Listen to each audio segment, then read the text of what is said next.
เรื่องแฟนเก่าเขานี่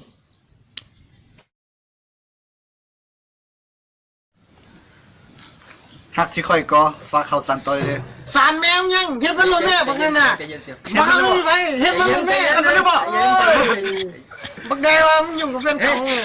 วางชุดนี้ลงเหมือนสาวนี่สุภาพว่าสุดจะหาเงินมาจากไซนี่ผมจะสูบแล้วเลยเดี๋ยวนี้จะได้จะสูบกับบ่มีกุมใจได้หรอชีวิตมันขึ้นนกนะ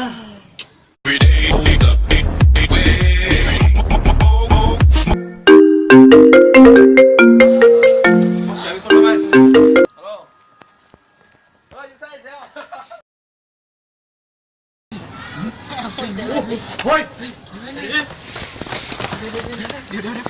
คิดบอลเกิดเหตุก่อน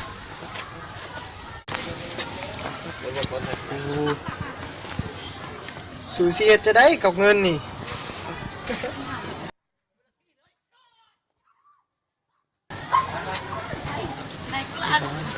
อยากไม่คิดคนใจโทษเดียวสุยาจังได้เงินอยู่นี่กูว่ากูสิไปซื้อรถ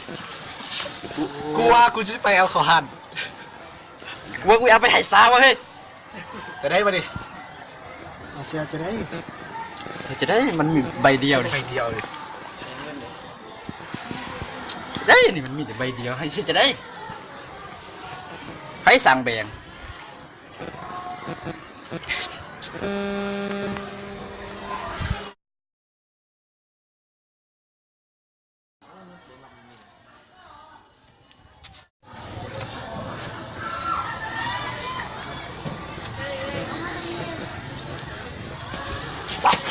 เฮ้ย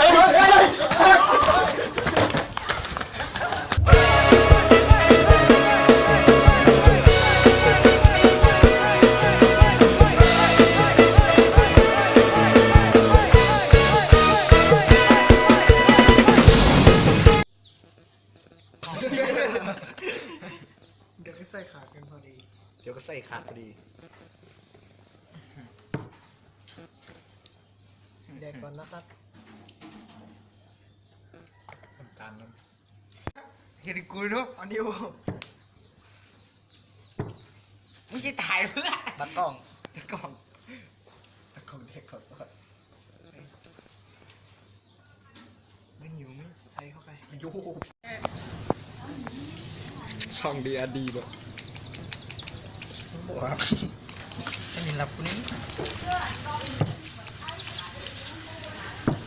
นี่คือปุ๊บดีดีเขาซอยเถิดร้อยกิฟ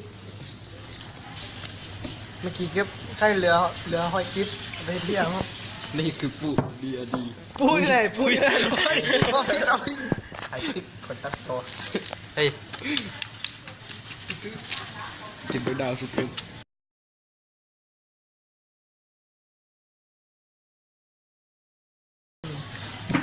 อร่อยจัดน้ำมันลิขิตมาสั่งแตงเพิ่ม